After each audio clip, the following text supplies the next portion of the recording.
Peace and welcome to the culture right here on the Black Star Network. Folks, we got a lot of great conversations lined up for you. First, let's talk about the Republican National Convention pulling out of the national debates, saying that they felt like those debates were too biased. We'll get into a conversation with our culture crew about the implications of such a maneuver. Also, it is the 75th anniversary of Jackie Robinson breaking the color barrier in baseball. However, does the breaking the color barrier, it seems to have come with some issues as the Negro League was decimated as a result. We'll talk a little bit about that history. And then later, folks, let's talk about love. We're going to be bringing in relationship specialist and expert LaDon Black to give us some insight about what Cam Newton had to say.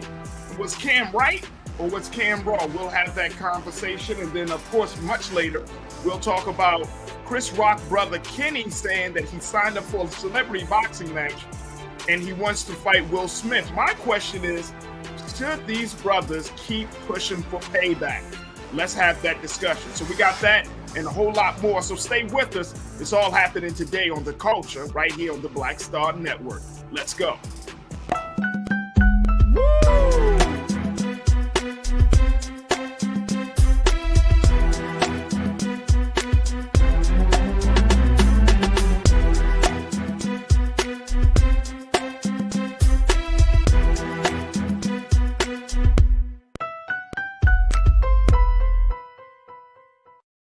Folks, welcome to the show. It is Friday. What is it? Friday, April the 15th.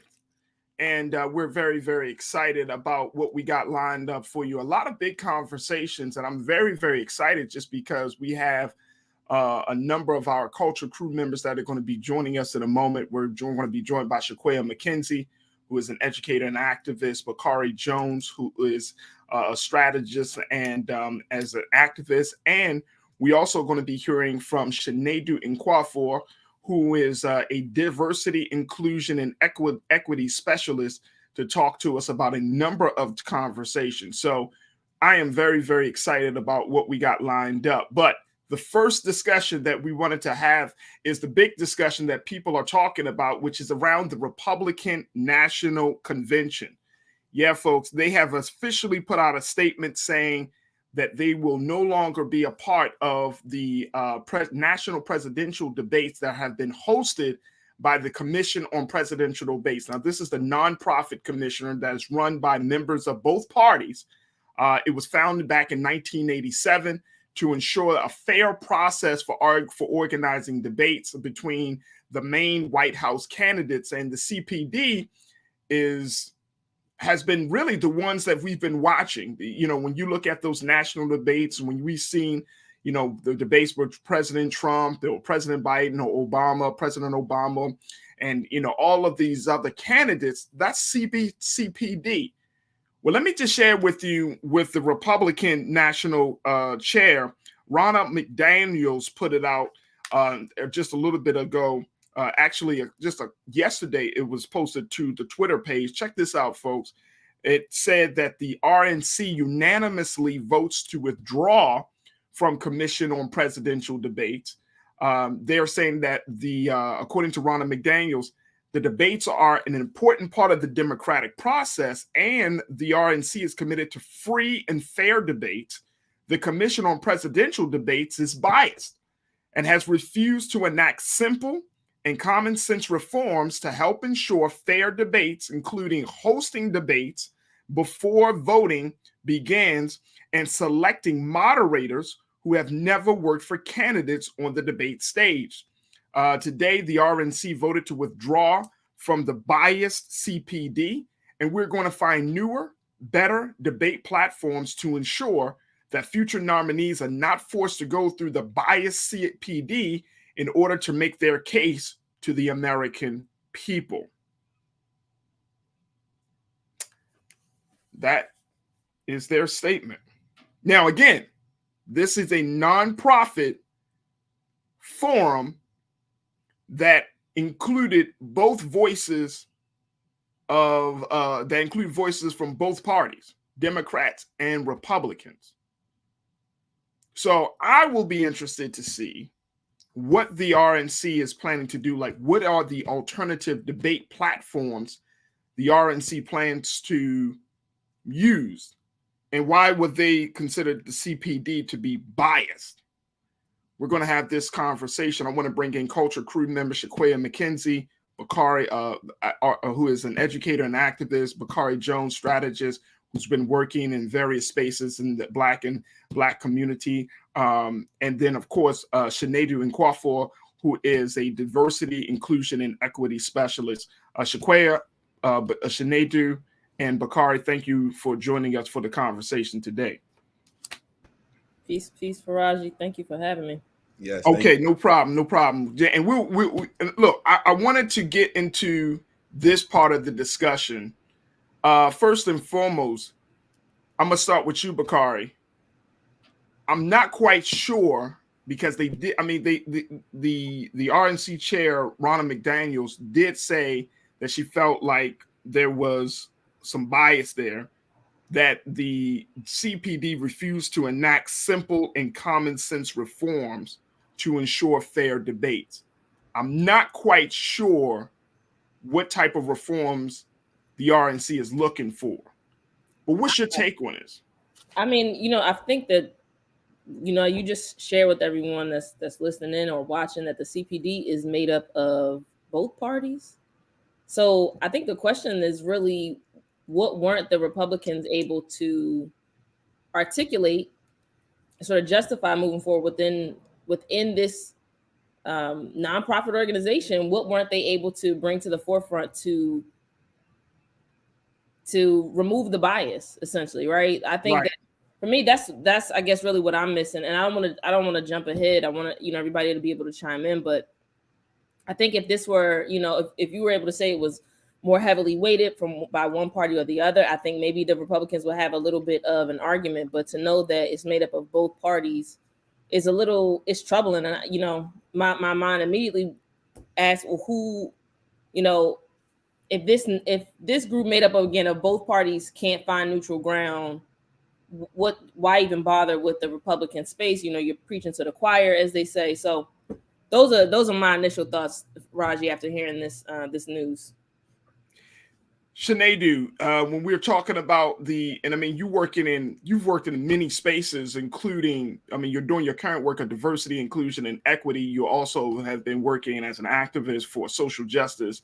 And importantly, you have been a huge advocate of civic participation from the local level all the way up to the federal level. What does this mean? How big of and how significant is this, that in an election year that one of the main parties decides to withdraw from having national conversations about its policies? I think this is very dangerous for a multitude of reasons. I think particularly this plays into, in my opinion, this plays into that idea of election stolen and this and that. Like, this is just yet another component of that. It's very interesting to me. It seems like folks were playing a sport, and all of a sudden the Republicans want to take their ball and go home because they weren't winning. That's what it seems like, because this is a national debate, a national conversation. And I think just based on information that has come out since the quote unquote election been stolen, et cetera, it seems like they're trying to build a case that everybody is against them, everybody's against them. So this is why they have to kind of perform in some type of separatist way. And I think it's a very divisive way of kind of creating this narrative that something is going on in this country where everybody's being unfair to Republicans and a lack of free speech, et cetera, which is just actually not true. It's very dangerous in this day and age. And I think the huge danger is, and I've been in Bakari and Shinedu, I've been kind of like tracking how this announcement has been hitting, social media, and people are saying, okay, so you don't want to put your candidates on this debate platform. Is it really because you feel like there's a bias, or do you feel like you don't have a real agenda for 2022 and 2024 outside of the whims of President Donald Trump. And here's why I'm saying this, because Mitch McConnell, Senator Mitch McConnell out of Kentucky, he has gone on record to say the Republican Party has no agenda for 2022. And so people are saying, well, so you're backing out of this debate.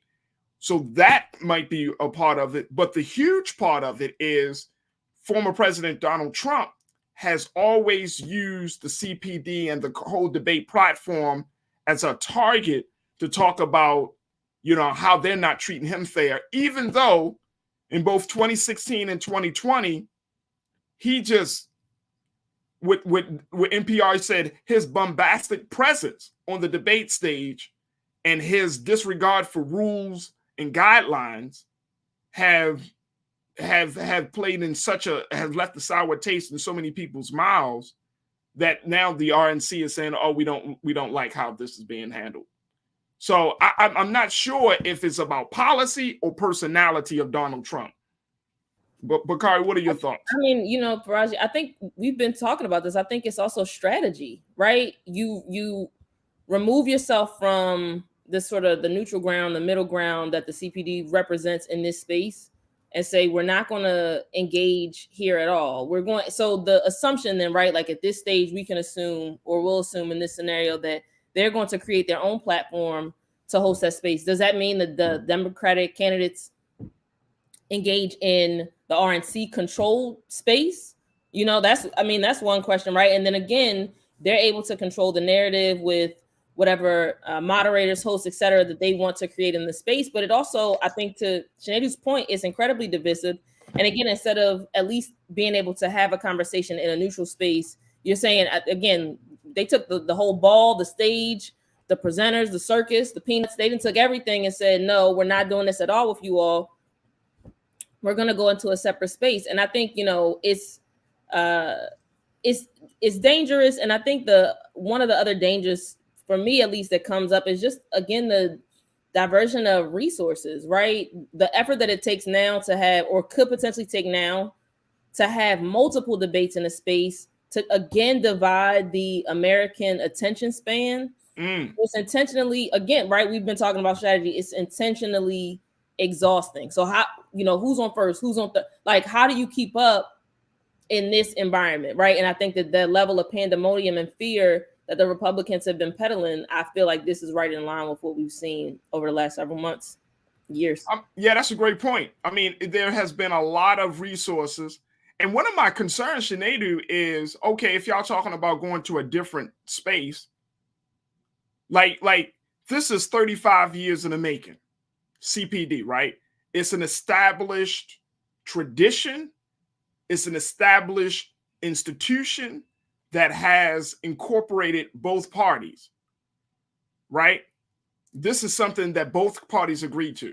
So what is going to be the new alternative, better space that people are going to feel like they can, quote unquote, have real trust in, that is going to be able to, provide the type of fairness that the RNC is looking for. I'm just trying to figure that out. Like, okay, you're not happy with this, instead of asking for reform, because a couple of the big things is people are saying the moderators are biased, and the moderators that they've chosen are based on commission votes. Those are people, mostly journalists, that have been on both sides of the aisle, represents both sides of the aisle, liberal and conservative, like left and right. So I'm like, okay, so where are you going to find a different platform? This is outside of this that most people are familiar with. Where are you going to find a different platform? You on mute, bro. There you go. That mute unmute thing is never going to get old. Yeah. You don't find a new platform. I think, again, remember, we're saying RNC, but it's not the RNC. It's Trump world. When I think about them pulling out of this, I think about when Trump didn't win on Twitter. Now it's Let's Start Truth Social. It's this idea of we're going to create, in my opinion, just this chaos that has nothing to do with nothing, that's based on no facts, that's just based on emotion. And right. I find it very interesting that I run this idea through my head. What if Hillary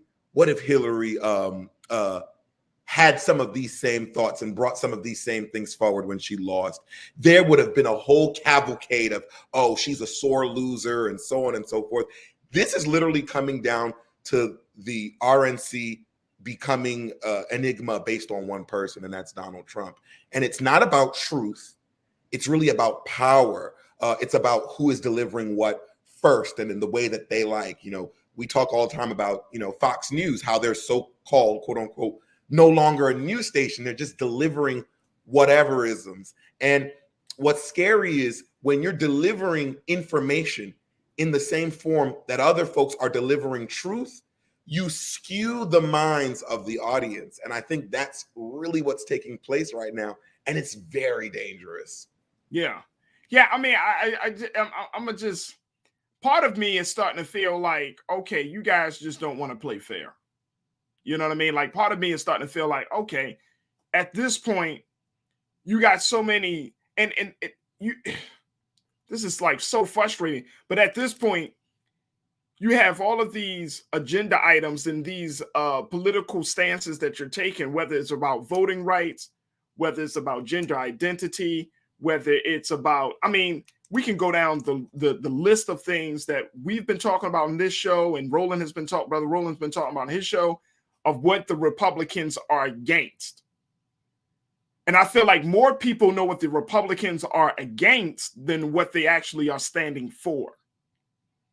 And as a result of that, it's like, okay, if you don't have an agenda, if you don't have a vision, if you don't have a plan for how to take this country moving forward, that is built upon a consensus without propaganda being the lever to activate people, you feel like, oh no, I'm gonna take the ball and go home because I don't like the way this game is being played.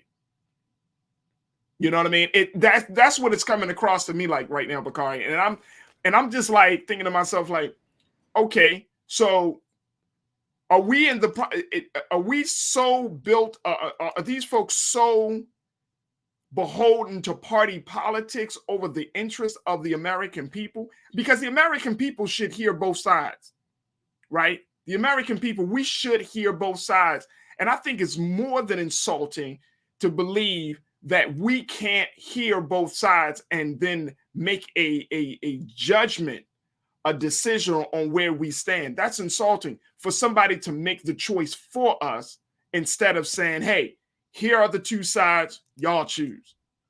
It's got to be all of this other behind the scenes manipulation and trickery and deception and propaganda versus here's where we totally stand, and then let the American people.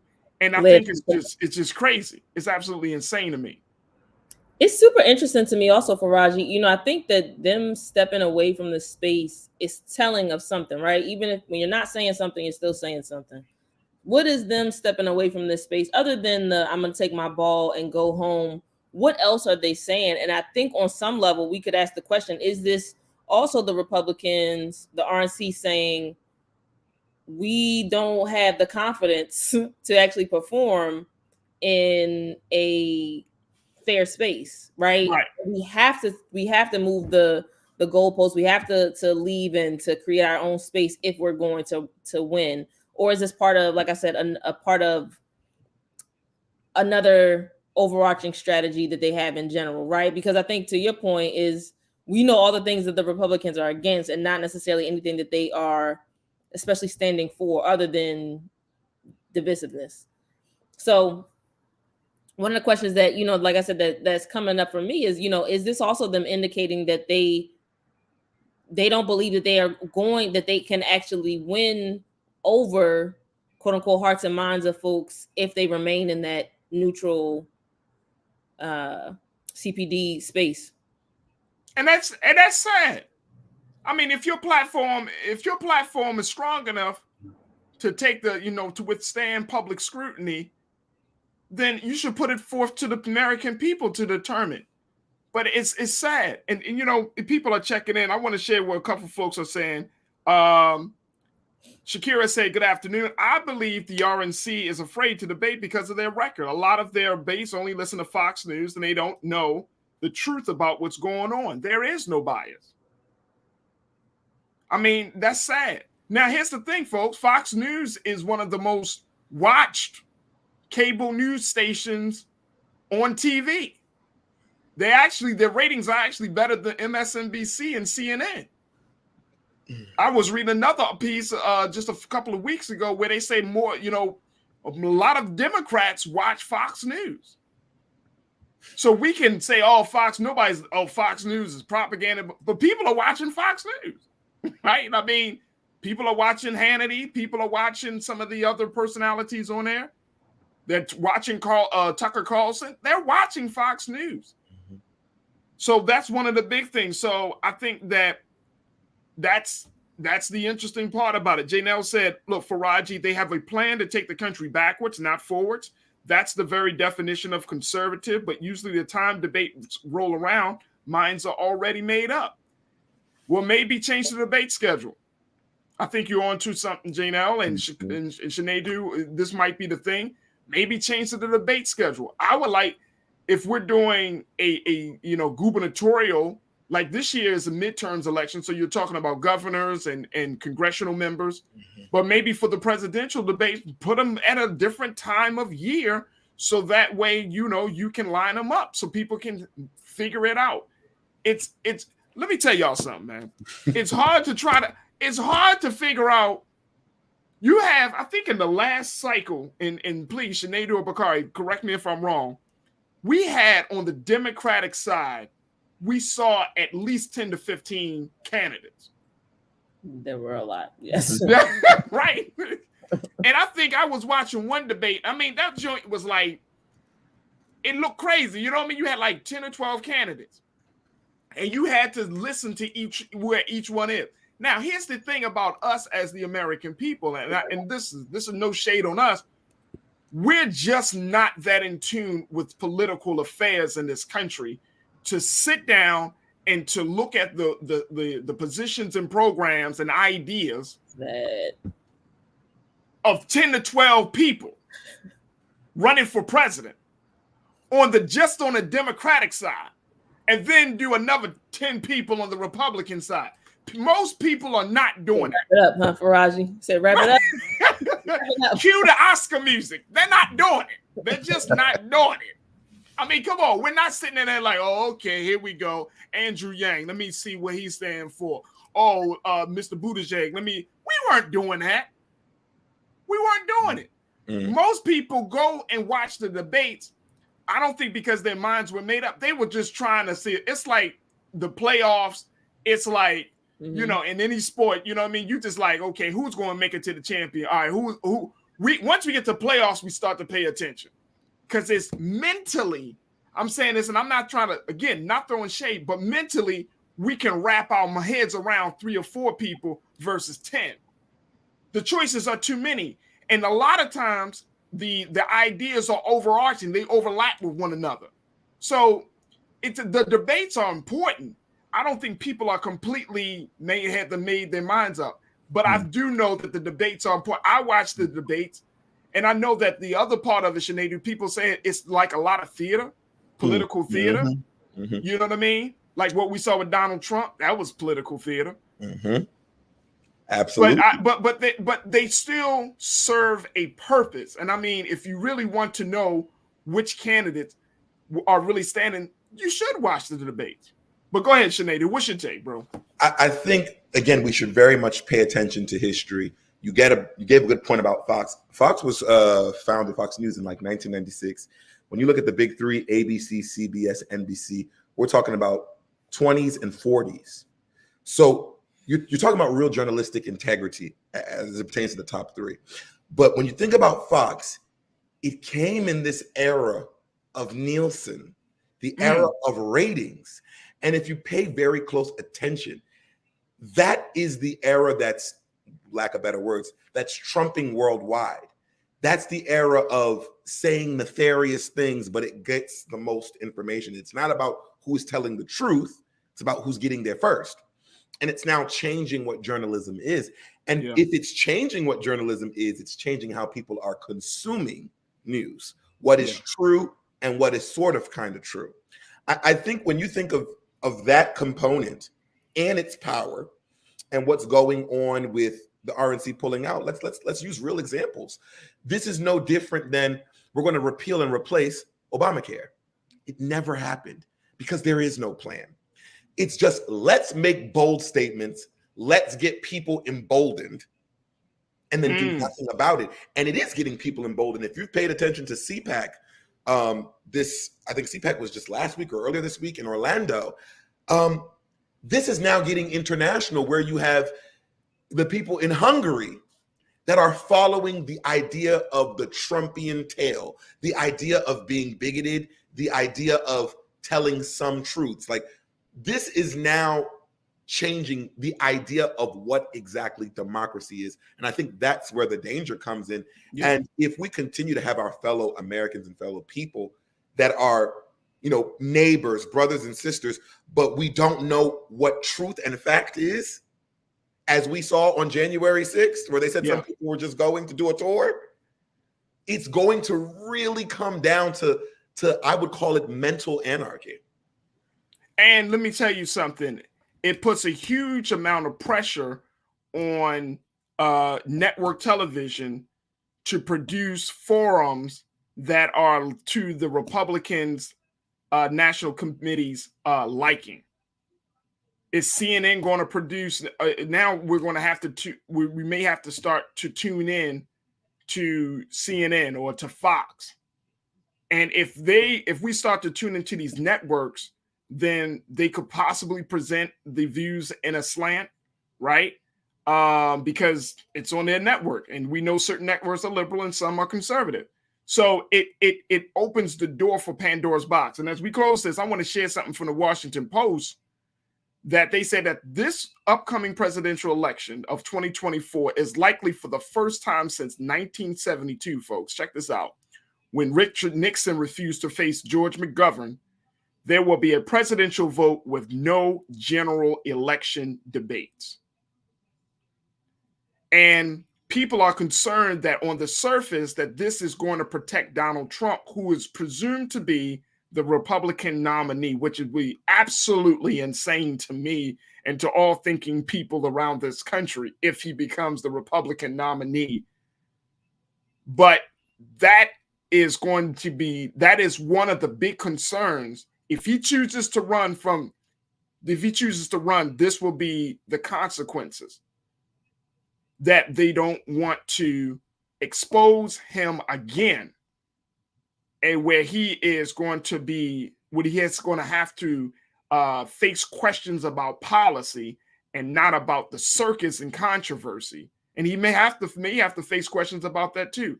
And the Republicans are looking to protect him. And this is going to open up Pandora's box, Bakari and Shanadu. I'm telling you, if there aren't any real conversation where the American people can hear the points of view of both parties, and we're going to have to look and find and figure out who is hosting the debates and how are they, and whether and there isn't a bipartisan consensus like what the Commission on Presidential Elections. Look, I'm not saying that they got the debate situation perfect, but the idea of having a bipartisan platform is something I think we need to work toward. But if there isn't a bipartisan platform, it's going to open up the door for propaganda, for bias. They're talking about bias. This is going to open the door for bias. So what, you're going to have the debate on Newsmax or some other conservative platform? It's not going to bode well for the American people who have to go to the polls when we can't hear what the candidates have to say from both sides. It's just not going to bode well. And Bakari, to be real honest with you, it's going to leave a sour taste in a lot of people's mouths. And this could possibly happen, where this may be one of the lowest turnouts in presidential election in American history because of all of the tomfoolery and the BS behind the scenes that are happening, that's chipping away the idea, chipping away at the idea of the American people hearing the truth from both sides. Bakari, you got the final word. What's your take on that? Ooh, what a space to have a final word in, Farajii. Man, like I said, I think that the Republicans stepping away in this space, I guess I'll say what my hope is that we, in the next several weeks and months, are going to see another level of strategy and offense, so to speak, coming from the Democratic Party, so that, we can create spaces where, again, folks that are voting in favor of policies that are going to benefit Black and brown people especially have the space to get all of the information. I think it would be irresponsible of us to not engage, even though that is ultimately what the Republicans are choosing to do in this instance. I think it would be irresponsible on our part to not go on the offense and say, okay, they stepped away. Here's the recap. Here's the, you know what I mean? To be able to package this and share this information. I think one of the things that all three of us have sort of touched on is that level of divisiveness and just the level of exhaustion and fatigue that it leads to, that I think can easily see folks feeling disenfranchised and could potentially lead to low turnout, right? So I think it means that we have to be more proactive in being able to synthesize information in ways that people are able to digest, to make the best decisions for us. Yep. And we're going to have to be much more proactive in our citizenry, I think, this year moving forward than we have ever been in this country. Because right now, where it stands, it looks like the powers that be don't want us to know the truth. The powers that be don't want us to keep us in a dumbed down position. And the powers that be wants to make sure that, we're just completely oblivious about the direction of this country. McCole checked in and said, we can't afford to have short attention spans when it comes to politics in our government. We must research and do extensive vetting of those who we vote into government offices. I'm all with you, McCole. I just hope that the culture is right there to support that level of citizenry, because right now, people just don't care. We just don't care. All right, we got to take a quick pause. When we come back, let's talk about something that we should all be concerned about, which is history. Today marks the 75th anniversary of the breaking of the color barrier by Jackie Robinson into Major League Baseball.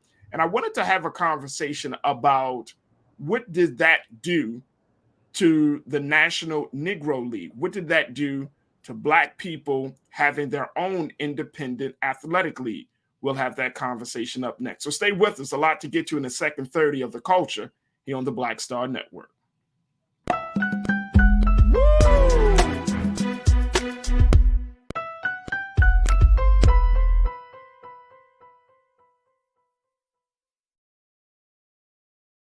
Don't you think it's time to get wealthy?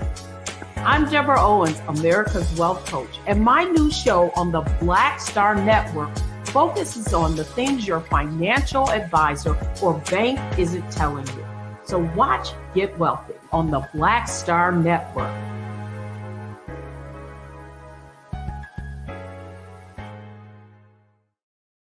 Pull up a chair, take your seat. The Black Tape with me, Dr. Greg Carr, here on the Black Star Network. Every week, we'll take a deeper dive into the world we're living in. Join the conversation only on the Black Star Network. Hi, I'm Dr. Jackie Hood Martin, and I have a question for you. Ever feel as if your life is teetering and the weight and pressure of the world is consistently on your shoulders? Well, let me tell you, living a balanced life isn't easy. Join me each Tuesday on Black Star Network for A Balanced Life with Dr. Jackie. We'll laugh together, cry together, pull ourselves together, and cheer each other on. So join me for new shows each Tuesday on Black Star Network, A Balanced Life with Dr. Jackie.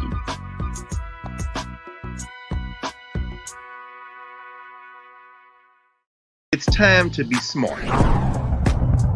Roland Martin's doing this every day. Oh, no punches! Thank you, Roland Martin, for always giving voice to the issues. Look for Roland Martin in the whirlwind, to quote Marcus Garvey again. The video looks phenomenal, so I'm really excited to see it on my big screen. Support this man, Black Media. He makes sure that our stories are told. See, this difference between Black Star Network and Black-owned media and something like CNN. I got to defer to the brilliance of Dr. Carr and to the brilliance of the Black Star Network. I am rolling with Roland all the way. Honored to be on a show that you own. A black man owns the show. Folks, Black Star Network is here. I'm real revolutionary right now.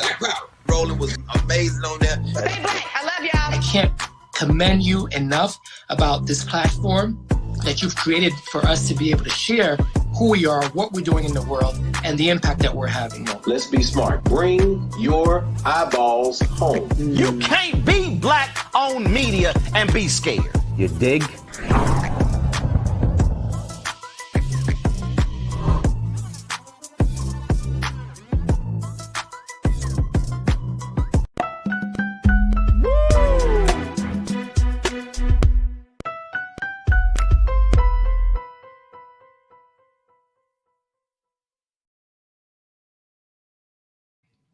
Folks, it's time for us to switch gears from politics to sports.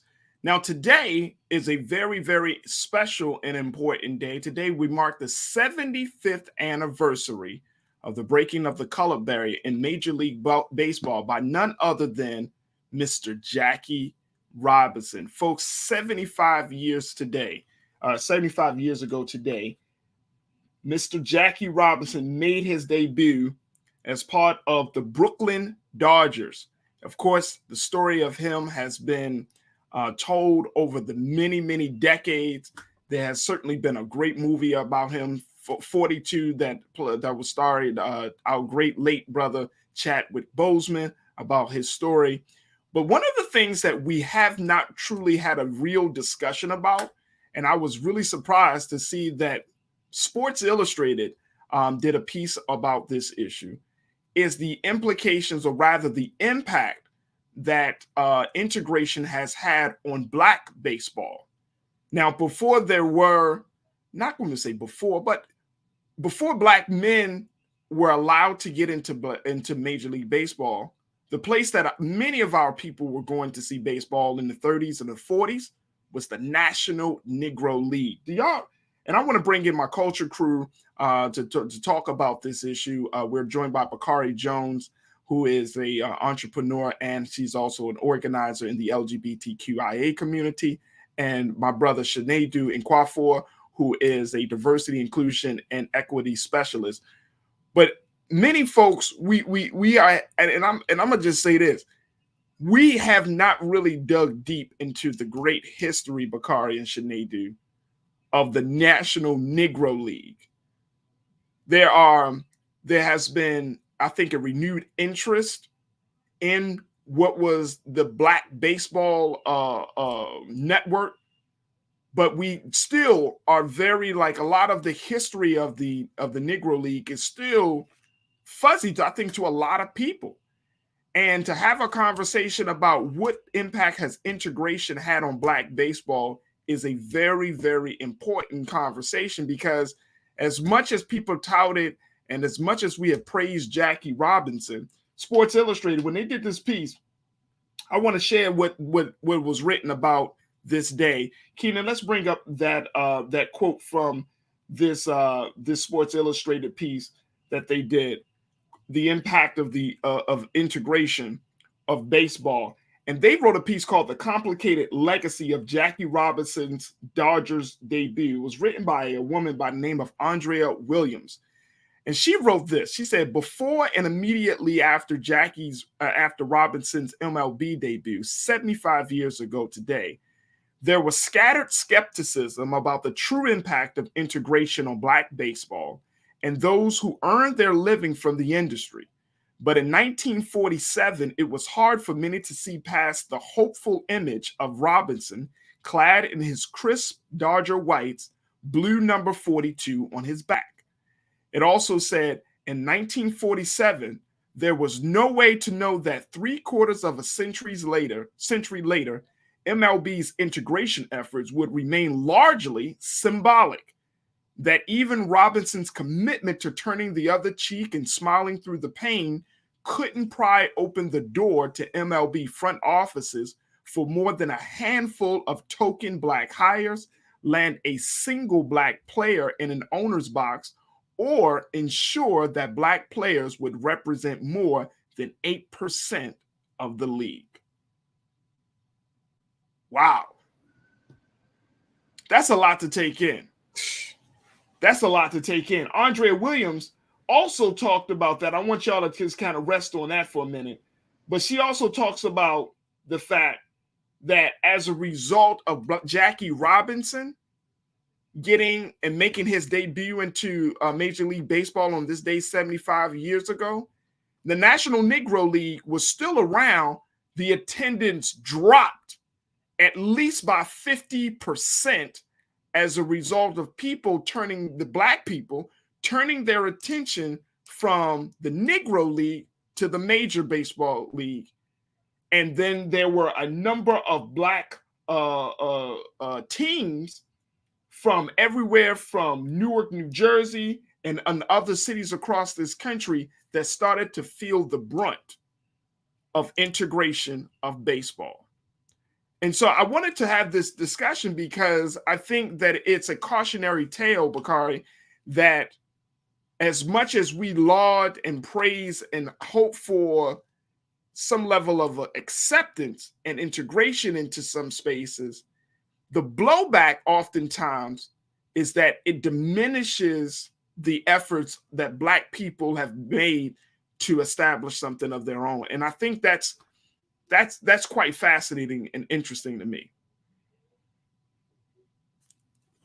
I gotta agree with you, Farajii, once again. The devastation, again, from a financial standpoint, to hear that stat about attendance dropping over 50% is startling, right? And just to, again, the economic loss and the further destabilizing of our countries, right? And I did not realize the small, just how microscopic in comparison the actual number of players that went into the MLB coming out of the Negro Leagues actually was. So it definitely makes me, just consider, I think the story of Jackie Robinson is framed as one around greatness, which I don't think anyone disagrees with, but to also learn, for me at least, he wasn't the best player. There's so many different layers and components to this story, but to understand the financial implications of our community for something that, again, comes across as, a visibility, right? Visibility alone with no actual, policy or long-standing impact, one that's not negative, right, within our community. I can't wait to hear what Sinead has to say from the diversity and inclusion angle. So yeah, that's why I wanted to, and that's why I wanted to have my brother on this, because he's, Sinead, you study history, you are working in the space of diversity, equity, and inclusion. But how do you advocate for this? And I mean, how do you have a proper put this in proper context? Like, yes, we wanted to break a barrier. We wanted to have Black players in white spaces, right? And I'm saying, speaking of what happened in 1947. But there was a cost. There was a real big cost. And even today, if we use this as a model of Black people still breaking the glass ceilings in a lot of different industries, we talked about it a few days ago, how Black women are still underrepresented in tech, business, entertainment, government, how Black women are still not represented in leadership spaces. But there's a cost to Black people taking their talents to other places. There's a cost to that. So how do you have a conversation about diversity and equity and inclusion, knowing that there's a high cost to pay for that? You know how I feel about integration. And you said we're going to sports, but as we're still in politics, is because when you think about the concept of integration, you ask yourself, was it about the freedom to be or the freedom to be like thee? Because in many spaces when integration came through, a lot of things that were quintessential Black were decimated. And it's very unfortunate that we don't think sometimes that when you say it was this day 75 years ago, okay, ask yourself the day before this 75 years ago and the year before that and the year before that, do you think the people who benefited from us not being in there didn't foresee that, one day these people will make it in? How can we give them, quote unquote, their rights or their freedoms, but still encroach on our, but still make sure we pursue our bottom line? And when I think about diversity, equity, and inclusion, even in the work that I do, it becomes difficult because how are we to include me without encroaching on who I am as well, and without trying to commercialize what I am for the benefit of business? And that is, unfortunately, when you think about all of these martyrs who participated in integration, you know, that's what ends up happening, because there's always another way to rewrite the story of they didn't do well enough. I mean, we heard this when Obama became president, where many people thought that, you know, you gave up. And that's the hard line to toe when you think about integration, because many could ask, you know, if the Negro League suffered 50%, you know, decline in this and that, or they became amalgamated or whatever, what have you, then is it that we really wanted to be integrated, or did we actually just want the rights to be considered like everyone else? I think that's the question right there. So are we talking about really wanting to integrate into a system, or we just simply want to be seen and respected as human beings as part of the system? I think that's the big question. I think that's one of the big questions facing us, in whether it's in sports, politics, or other spaces. Like, we have to be very, very clear. There has to be some clarity on our end and as to what our intentions are. And I think that's a great question. Bob Kendrick, president of the Negro League Baseball Museum, he said, quote, "Jackie Robinson's success in the big leagues was a tremendous sign of progress, but as I tell our guests when they visit the Negro League Museum, there's always a cost for progress." He said Black businesses paid a dear cost. There was an entire workforce that ended up losing their jobs. Black businesses paid a dear cost because of the demise of the Negro League. And if you haven't checked in, and Lana, who is one of our loyal watchers, she put it in the chat, check out the Negro League Museum in Kansas City and see and learn that history. But to Mr. Kendrick's point, there was a great deal there was a great loss in this, Bakari. There was a great loss in the fact that, you know, in Kansas City, let me just share with you some of the cities we talked about. Kansas City, Newark, New Jersey. You had the Kansas City Monarchs, the Newark Eagles, Chicago, New York, the Montreals. You had the Brooklyn, then you had the smaller junior world, you had smaller leagues. I mean, you had these Black people, and I thought this was interesting that Andrea Williams of Sports Illustrated put it out there. Black people were going to baseball. We were always been fans of baseball. We were always supporting the games. But when Branch Rickey had this idea for this experiment, it just shook up everything. It shook up everything.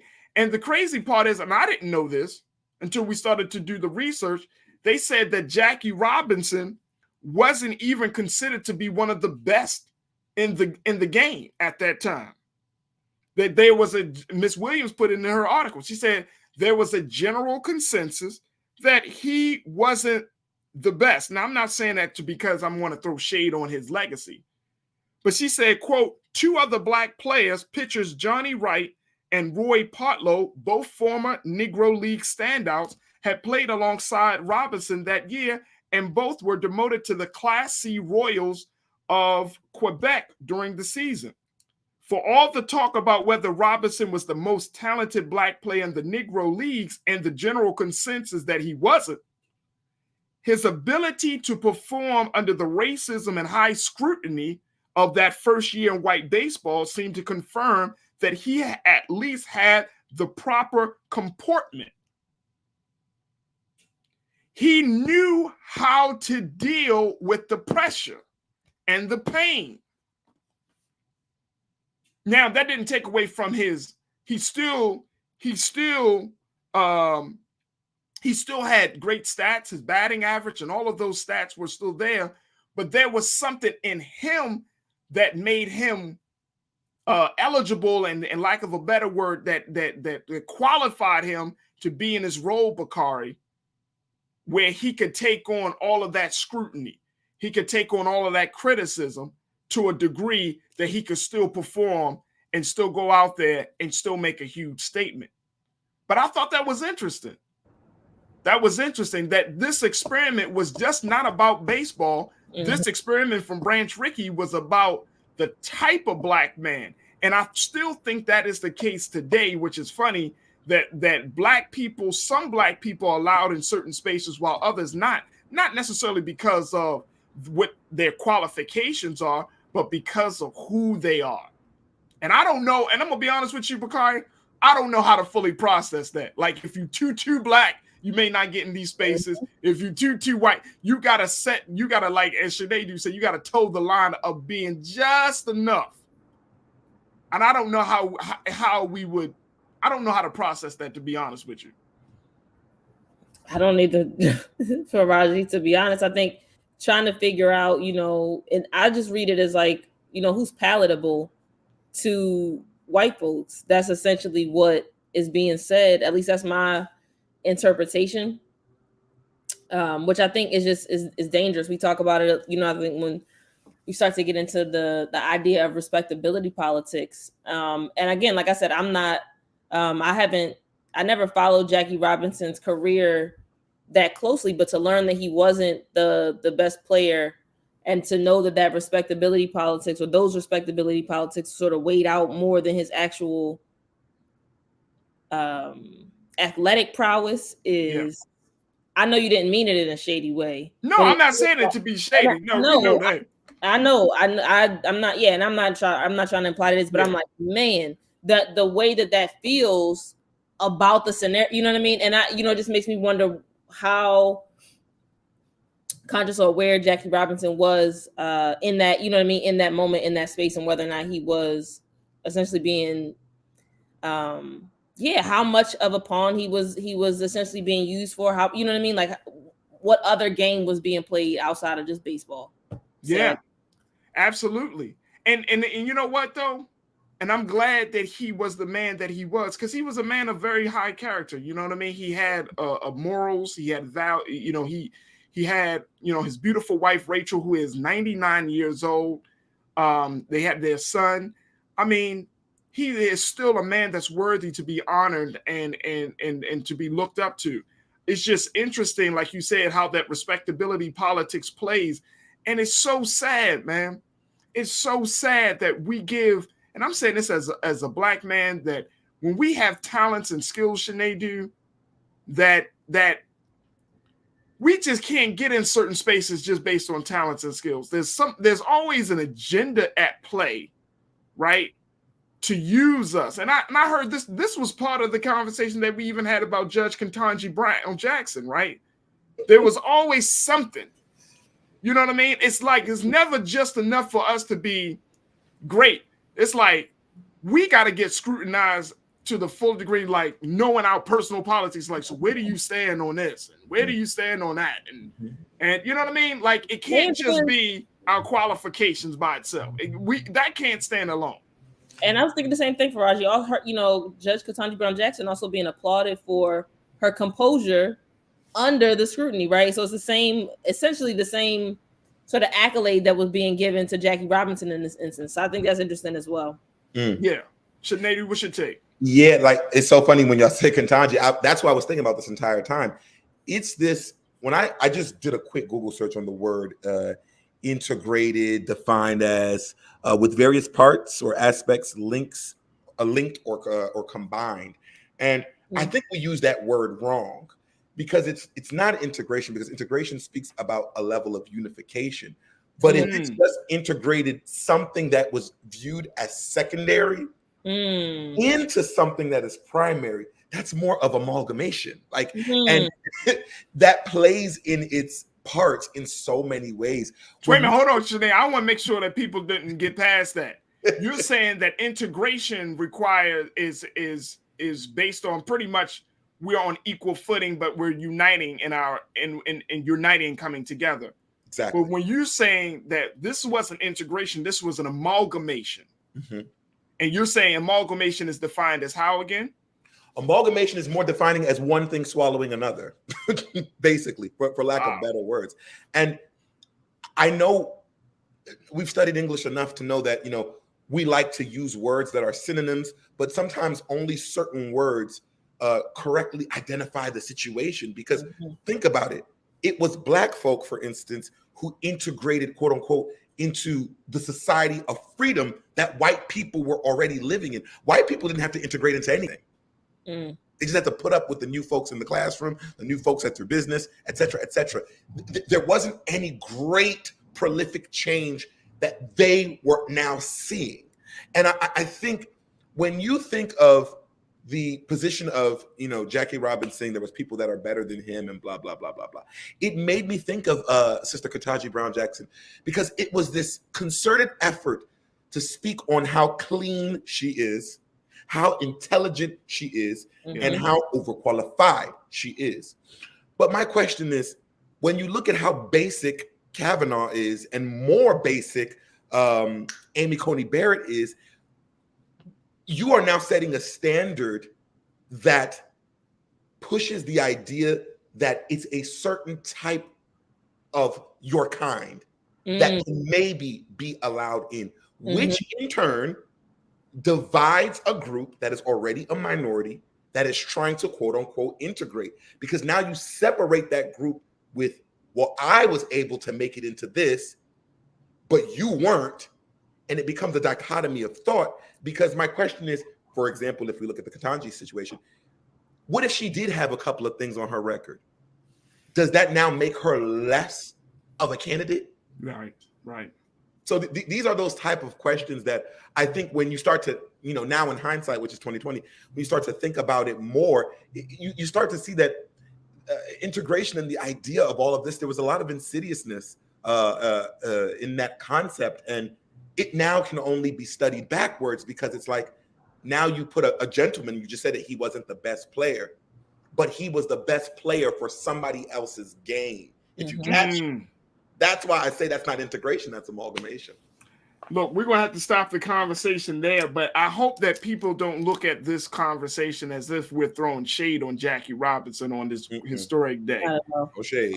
I'm saying that from the most genuine space of my heart. This is not about that. I want to know, because I know my brother was strong beyond measure.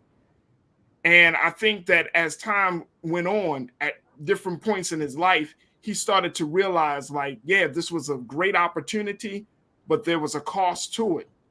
And I think that it's important for 2022 history and culture that we don't sugarcoat what really happened in history, because we can learn something just in what happened 75 years ago. We can look at it and say, damn, that's still being done today in 2022. That level of, quote unquote, amalgamation and under this guise of integration, I mean, that's still happening in 2022. And we just got to be mindful that those tactics are used especially when it comes to pushing somebody else's agenda. And so, I my heart and prayers continue to go out to the Robinson family, but more importantly, we need to continue to look up to Brother Jackie, but let's not forget that he came from a group of people from the National Negro League. They came from there were players like Jackie Robinson, and in some cases better.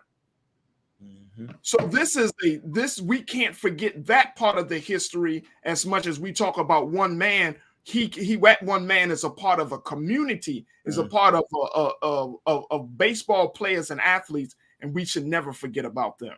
Folks, I got to take a quick pause. When we come back, we'll have a conversation about love and relationships. So, Brother Sinedu, we thank you so much for joining us for this first hour, and we look forward to bringing you back on, dear brother. Peace. Peace. Folks, stay tuned. We'll be checking in with relationship expert LaDon Black to talk about what everybody has been discussing, which is Cam Newton. What did he really say? What he meant? And how do we learn a lesson from it? That conversation is up next. Stay tuned. It is happening on The Culture here on the Black Star Network.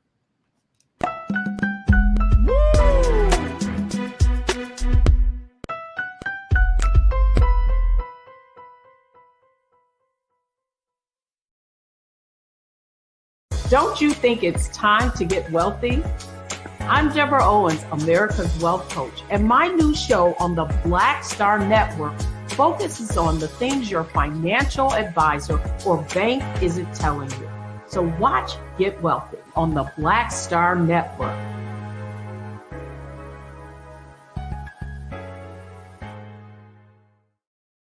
Hi, I'm Dr. Jackie Hood Martin, and I have a question for you. Ever feel as if your life is teetering and the weight and pressure of the world is consistently on your shoulders? Well, let me tell you, living a balanced life isn't easy. Join me each Tuesday on Black Star Network for a Balanced Life with Dr. Jackie. We'll laugh together, cry together, pull ourselves together, and cheer each other on. So join me for new shows each Tuesday on Black Star Network, A Balanced Life with Dr. Jackie.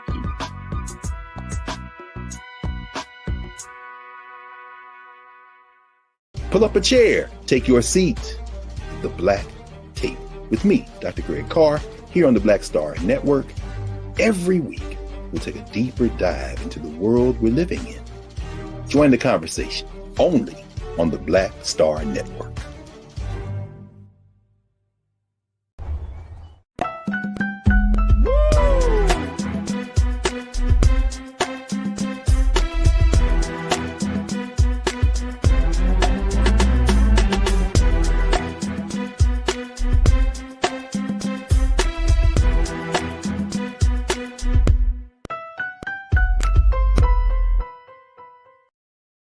All right, folks, we wanted to switch gears to have a different conversation. Everybody's been talking about what Panthers quarterback Cam Newton has to say about a variety of things. And it came up that he talked about what the roles of women should be in relationship. It also came up where I think he put his foot in the mouth. Now we're talking about male-female relationships. He put his foot in the mouth about women in sports. But that's not here nor there. But y'all, if you listen to the interview, he said it was funny that women are asking him about running routes. He's like, it's funny. It's just funny a woman asked me about routes. I think that's more problematic. But we're not going to talk about that at this particular moment. I wanted to have this conversation about Cam Newton, what he said about how women should be when in a relationship with a man. I want you to take a listen to this, and then we'll have our conversation with the relationship expert, LaDon Black. Check this out. A perfect example of what a man was in my life by my father. Mm-hmm. My parents has been together for 36, 37 years now, and it's a beautiful thing. Mm-hmm. I grew up in a 3-parent household, my mom, my father, and my grandmother. And I knew what a woman was, not a bad bitch. Okay, what's the difference? A woman. Okay. A bad bitch is a person who's just, girl, I'm a bad bitch. I'm doing this, I'm doing that. I look the part, but I don't act the part. Okay. And it's a lot of women who are bad bitches. And I say bitches in a way, not to degrade a woman, but just to go off the aesthetic of what they deem is a boss chick. Mm-hmm. Now, a woman for me is handling your own, but knowing how to cater to a man's needs, right? And I think a lot of times when you get that aesthetic of like, I'm a boss bitch, like I'm a this, I'm a that, no, baby, like, but you can't cook. Okay. You don't know when to be quiet. You don't know how to allow a man to lead.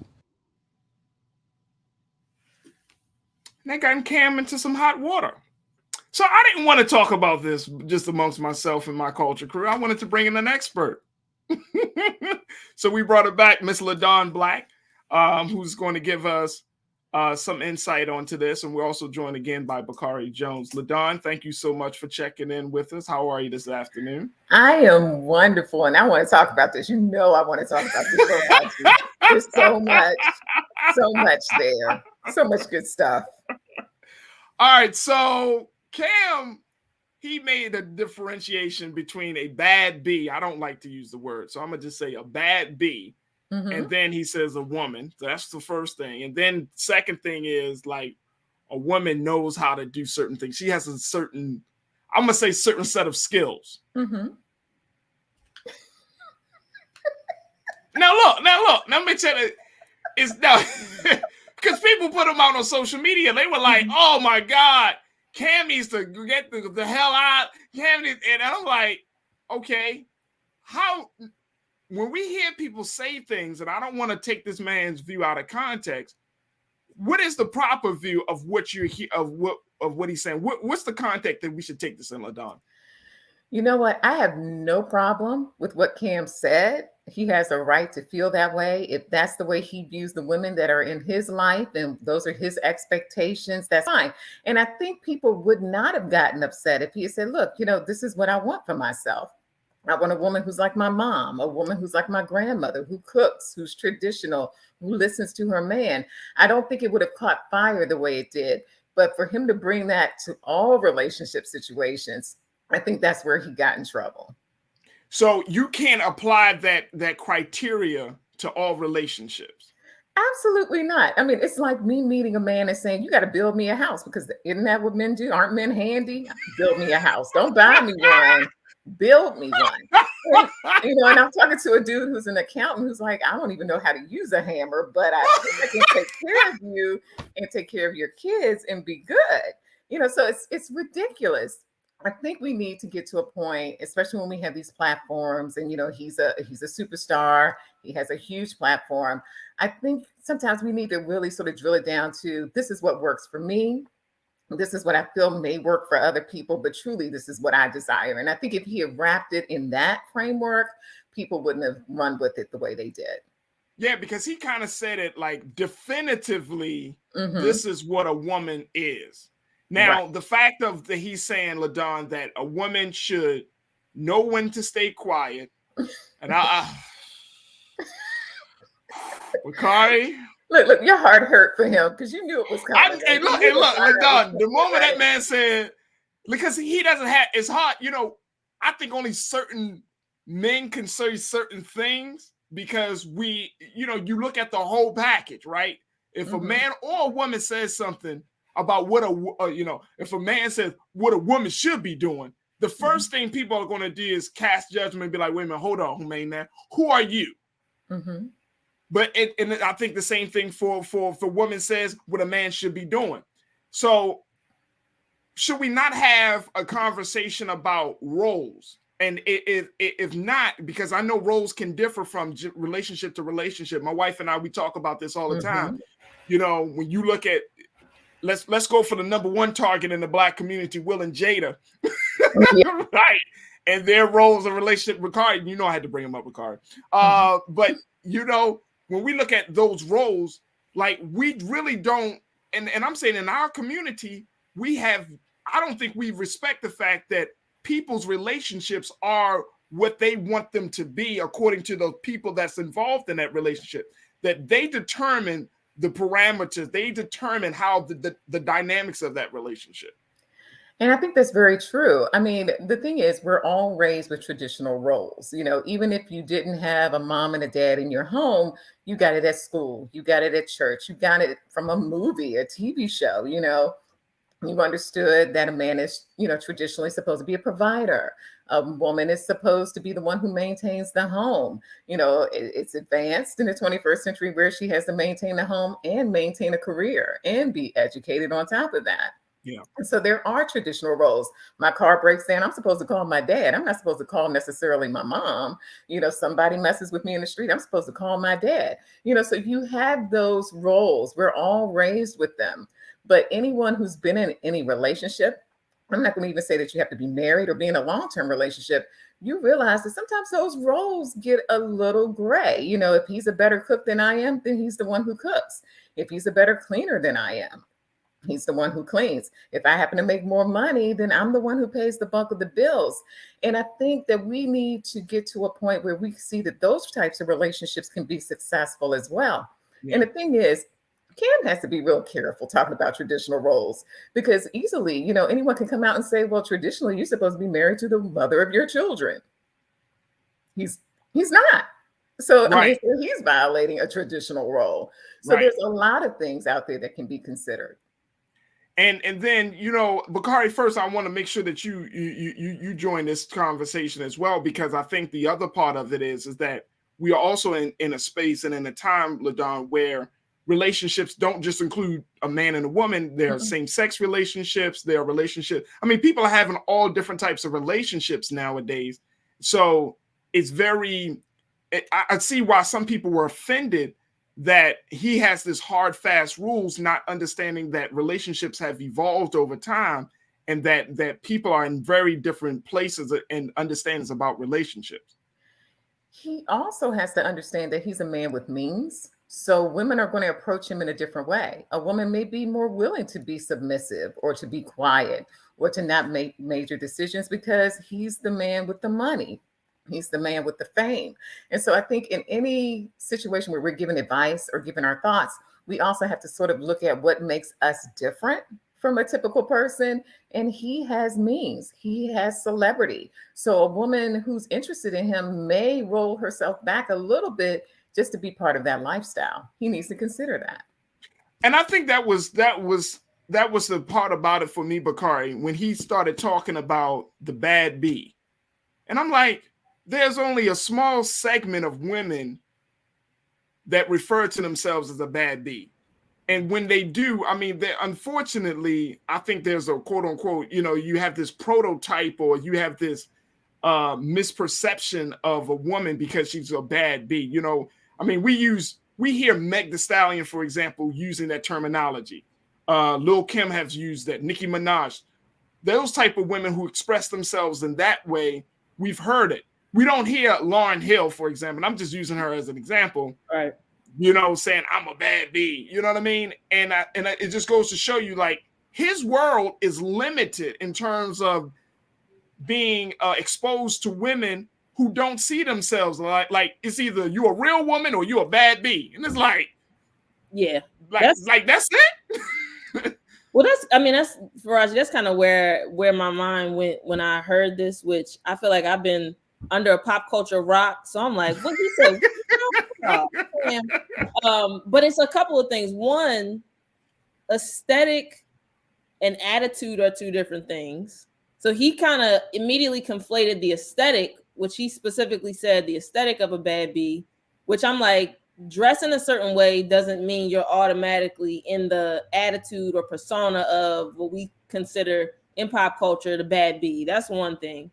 And then the other is, for me, I think, you know, we have traditionally referred to them as gender roles because these were the specific life skills taught to men and then the specific set of life skills taught to women that, you know, pretty much kind of just leaves our trans and non-binary brothers and sisters out of the conversation altogether. But this really, in my opinion, boils down to the life skills. So the segment of people, that, to LaDon's point, in Cam's world, right, the women that he's been engaging with have trouble or limited culinary skills, limited listening skills, and apparently limited skills on being able to potentially read the room. I think we can make that same observation about Brother Cam in this instance, not being able to necessarily understand the difference in some of the word choice. And I think it, you know, to me, I'm like, ooh, you getting into like the Kevin Samuels territory where you are just sort of creating this like blanket statement and degrading Black women, which I can't be a part of. So for me, you know, it's unfortunate. I hope that he is in the space where he's able to kind of just take a step back. And I do think that he's speaking specifically to the type of relationship that he wants to engage in, relationships he wants to engage in when, with LaDon's point, right? His mother the women in his family, essentially, right? That he has those close relationships with. But I think that the danger becomes, and when you see someone that has a platform this size making these statements, and a lot of them are rooted in very dangerous patriarchal culture that says, if you are a woman, these are the only life skills that you have. You must be submissive. You must know how to cook, and you must know how to shut up and let a man lead, right? So those are the things that he said overtly, but the implication of those same statements are very dangerous for women, especially, right? I'm not in any way, shape, or form putting him in the category of somebody that is violent domestically. But these are the types of things that we see as the seeds for that type of negative behavior, number one. And then again, we pigeonhole people in spaces where we say, if you have this genitalia, these are the only life skills that you have access to. You have that genitalia, never mind our intersex kinfolk, right? Like, so it just is very limited. It's super binary, and I don't know that it's very helpful in a larger context. I think if he were just having that conversation with some of his loved ones at their kitchen table, y'all do what y'all want to do. Once we bring it into a national platform, we have to start unpacking it the way that we would hope, other people would, for us to be able to see and understand some of the nuance and what's actually being said. Yeah, and I agree with you wholeheartedly, Thread, because Janelle checked in and said, look, Cam sounds very intimidated by non-traditional progressive women. She said he deserves every flame of fire that comes his way.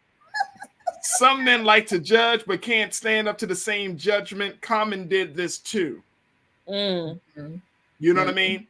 And I think that this is, and I think that and I've seen a lot of men, particularly brothers, who felt very like they had to defend some level of manhood. And I think, LaDon, that for a lot of men, it's scary that we're in a place where women are asserting their independence.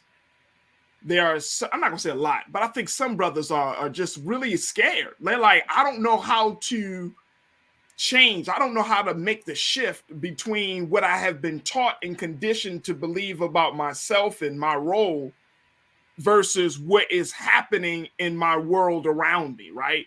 Mm-hmm. Like, I don't know how to quote unquote adapt to this or be, accommodate to all of these evolving changes. I don't know how to deal with a woman who is progressive, who have more progressive views about womanhood and manhood than I do. Mm-hmm.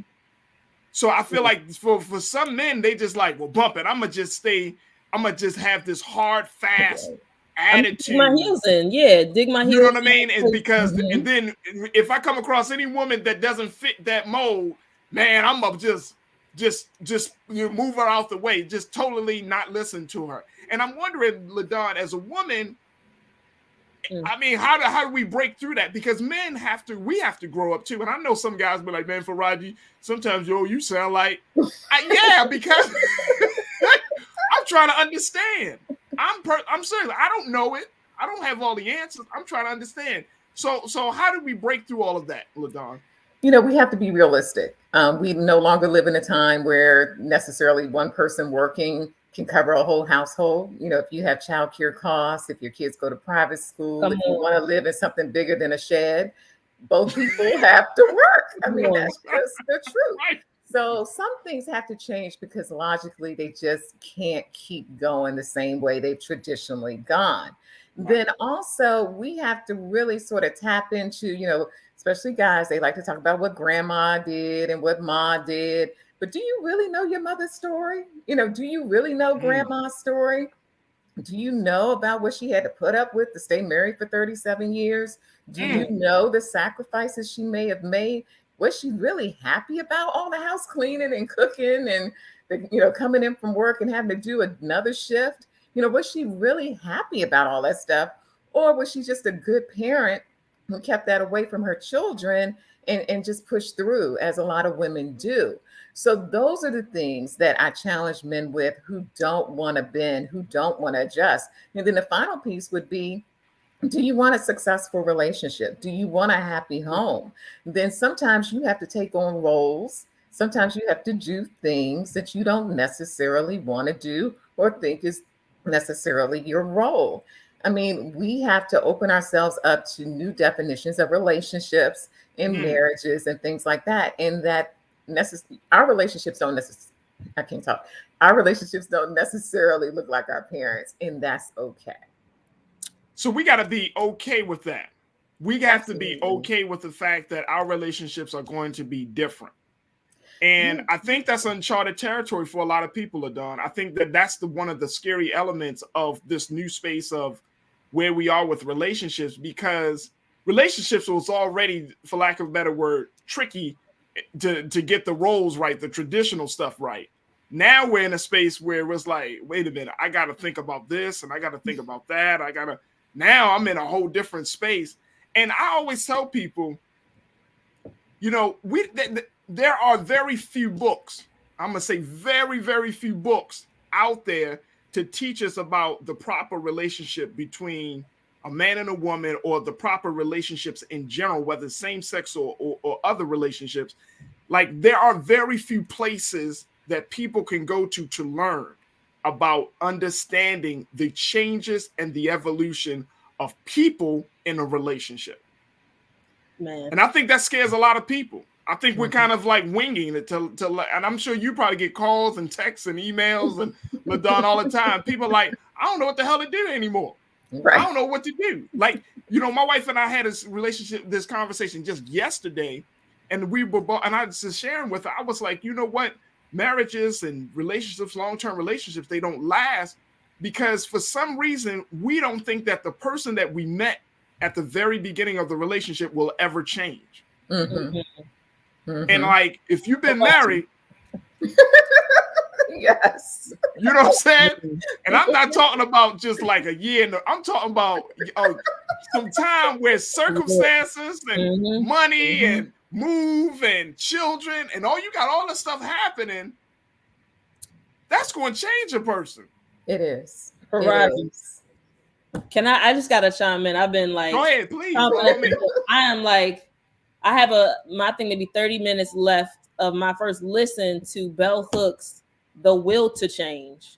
And the full title is The Will to Change, Men, Masculinity, and Love. Mm-hmm. And, you know, I work in, you know, as you shared on the show before, an LGBTQ community with a lot of folks that operate outside of the traditional gender binary, right? So just male and female, folks that are non-binary, that are queer, that are trans. And one of the things I like about this book is that Bell Hooks is talking about what a lot of masculine folks, not just men, but men and masculine people, masculine identified people, which can very well include straight women who, you know, we just put in the category of also just being masculine, want the closing a gap with like emotional labor. And I think that that's one of the major changes and pivots that I think we're going to see and have to see in our relationships moving forward for them to survive, is not only to LaDon's point and to your point, right? We got to have two breadwinners the way capitalism is set up, but now we also have to share some of this emotional labor. And I think that that's one of the pieces that Cam was touching on. When we talk about women staying in a woman's place and cooking it, that's meaning that also is, again, what you're saying without saying is that the woman, the feminine person, is who's supposed to do that emotional labor. Mm-hmm. And I think we know from the trauma and the grief and the anger, the anguish that we've experienced as a community across all the genders, right? Across the full spectrum of the Black community, we got to share some of this emotional labor because all of us are in some way sort of against the ropes. So I wanted to offer that is The Will to Change, Men, Masculinity, and Love by Bell Hooks. And it's been blowing my mind about the things that we say and don't say to men, to boys. So yeah, so that's one of the places I feel like that's one resource that I just wanted to offer up. I love that. Bakari, I love that you brought that into the conversation because I think that, again, going back to that traditional role of Don, people think that the woman is emotional, the man is supposed to be physical. And like Black men in particular, and I say this all the time, and I tell my son, don't be afraid to feel. Mm-hmm. And I love that you just brought that point up, Bakari, about sharing the emotional labor. I'm an emotional guy. And I know that, and I love that, and I'm not going to be I'm unapologetic about it. I'm an emotional guy. My wife be like, "You're so emotional." I am. You know, but you know, it's like when you're trying to break out, and this is not on some political quote unquote, you know what I mean? I'm trying to be a political feminist or something along those lines, but it's just that I realize that we have done so much damage to ourselves, LaDon, because we haven't learned what true masculinity is. That includes emotion, being in touch with our emotion, and therefore we haven't been able to get in touch with the emotion of our partner. And I know that has led to domestic violence, emotional abuse, and other trauma because we haven't been liberated from these type of misperceptions of what manhood should be. Exactly. And to Bakari's point too, in a lot of, if you want to consider them traditional relationships, women carry the emotional baggage of the relationship. They feel like they have to keep everybody happy. Yep. They have to keep everybody on an even keel. You know, if somebody's having a bad day, I have to fix it. And so what we're running into now is a generation of women who are saying, look, I have the same right to the freedoms that you enjoy in this relationship. I have the same rights to be happy. I have the same rights to expect you to be emotionally connected to me. You can no longer just marry me and forget that I'm there. You know, I want a partner. I want a true partnership. And I think when we have men having these types of conversations in spaces, I think what they don't realize is a lot of the things that you desire, her cooking, her being attentive, her being soft, her being there for you, those things come out of being respected. Those things come out of you being a true partner. And those things come out of you carrying some of the weight. And sometimes women are just frustrated because they carry all the weight. Oh my gosh. Yep. LaDon, you know I can talk to you forever about this stuff. I'm serious, I can, because I'm a student first, right? So I know that I've been so, my wife teaches me things. I'm listening to other women. I'm listening to Bakari today. I'm listening to you. I'm listening to what our women watchers are saying. And like, I think that we all have to be open to be fed. And I think for Cam Newton, like it's unfortunate, and I'm happy that he put himself out there because now he realized, hopefully, that he needs to kind of grow up a little bit to see. He's not. Okay, all right, fine then. The hell with him. He's gonna keep playing in his pond. Look, we got a lot of work to do, LaDon. So that means that I'm gonna have to keep bringing you back. Okay. Thank you for having me. It's always fun. I appreciate it. LaDon Black, author and relationship expert. LaDon, thank you so much for joining us today on the show. Thanks for having me, Farajii. Absolutely. Folks, we got to take a quick pause. When we come back, let's talk about Chris Rock and his brothers. Oh, my gosh. Tony's talked about getting some type of violent payback. Now Kenny is talking about getting some violent payback. My question is, should they just stop at this point? I mean, should they just simply stop? I'm going to share with you the latest with Kenny Rock and what he had to say about the infamous Oscar slap and how he would like to address it. So stay with it. That conversation is up next. Also, I got the last word for the week. Stay with me. It's The Culture here on the Black Star Network.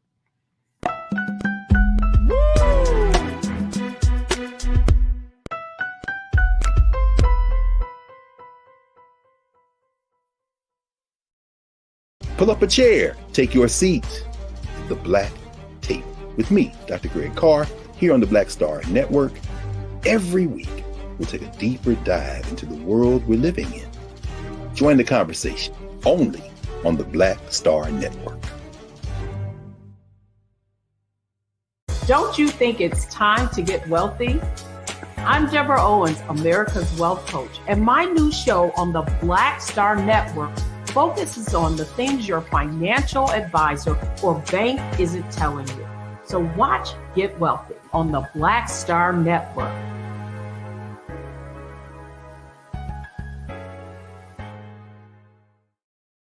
Hi, Hi, I'm Dr. Jackie Hood Martin, and I have a question for you. Ever feel as if your life is teetering and the weight and pressure of the world is consistently on your shoulders? Well, let me tell you, living a balanced life isn't easy. Join me each Tuesday on Black Star Network for A Balanced Life with Dr. Jackie. We'll laugh together, cry together, pull ourselves together, and cheer each other on. So join me for new shows each Tuesday on Black Star Network, A Balanced Life with Dr. Jackie.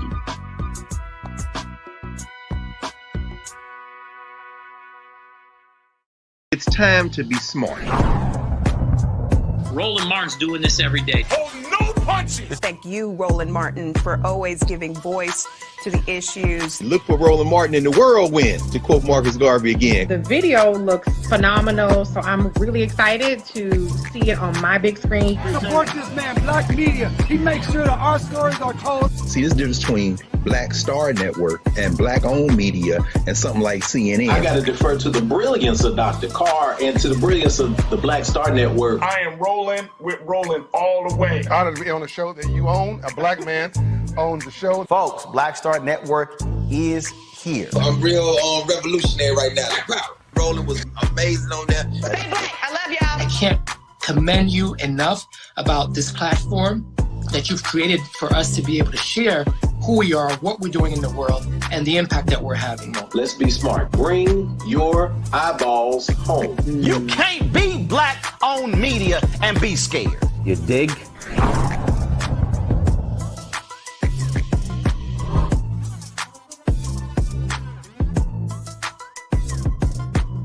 It's time to be smart. When we control our institutions, we win. This is the most important news show on television of any racial background. Y'all put $2, $3, $4, $5, $10, $15, $20, $30 on this and keep this going. What you've done, Roland, since this crisis came out in full bloom. Anybody watching this, tell your friends. Go back and look at the last 2 weeks, especially of Roland Martin Unfiltered. I mean, hell, go back and look at the last 2 days. You've had sitting United States senators today, Klobuchar and Harris. Whatever you have, you can bring to Roland Martin Unfiltered to support it, please do, because this information may literally save your life. Watch Roland Martin Unfiltered daily at 6 p.m. Eastern on YouTube, Facebook, or Periscope, or go to RolandMartinUnfiltered.com. Support the Roland Martin Unfiltered Daily Digital Show by going to RolandMartinUnfiltered.com. Our goal is to get 20,000 of our fans contributing $50 each for the whole year. You can make this possible. RolandMartinUnfiltered.com.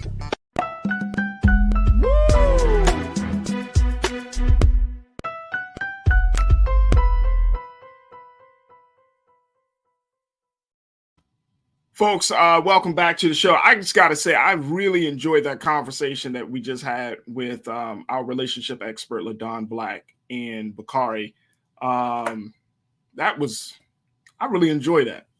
I really felt like, and I think that a lot of you were checking in, just looking at the comments from Facebook and from YouTube.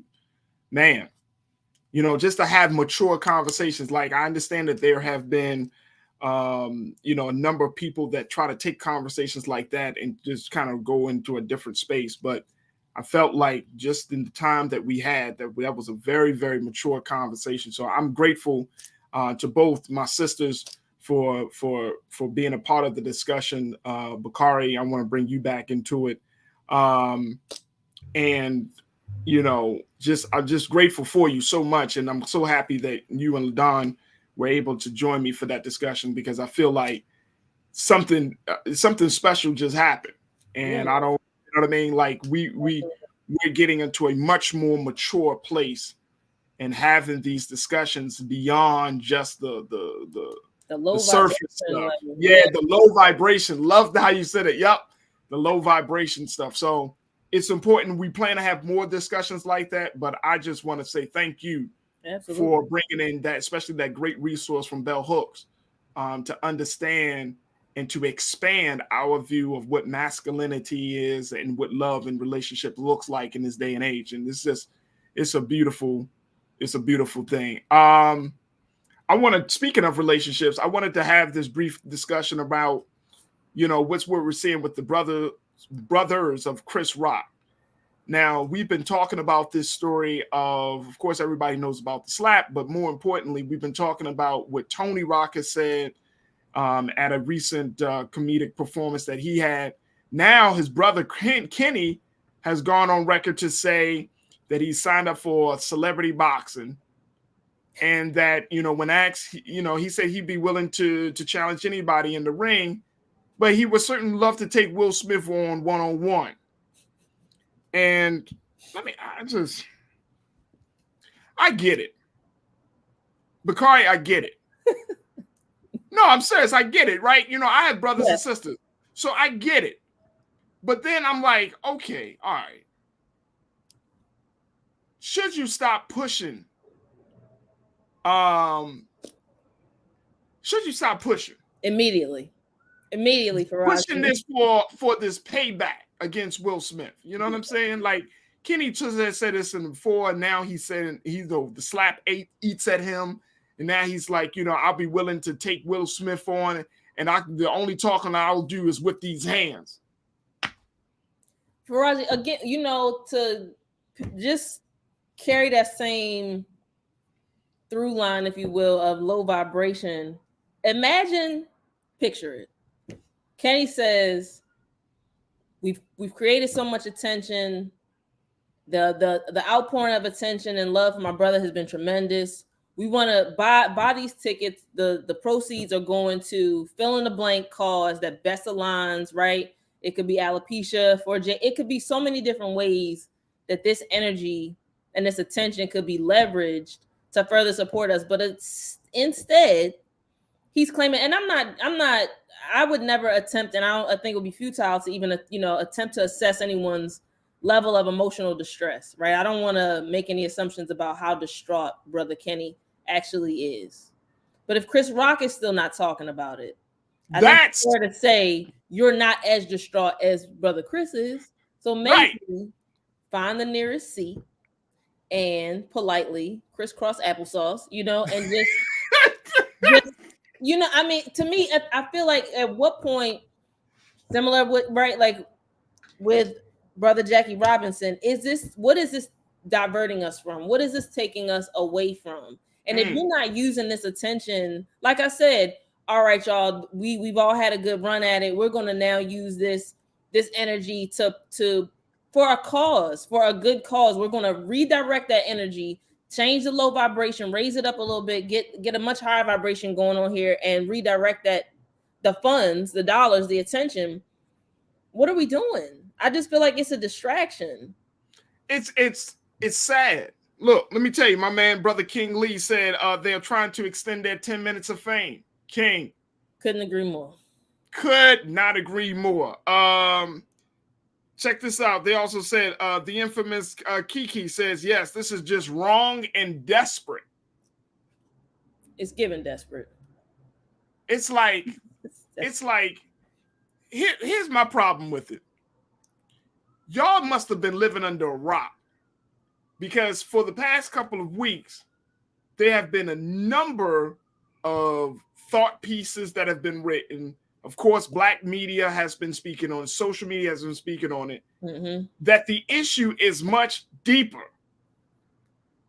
That the slap was just an effect of a larger cause. Mm-hmm.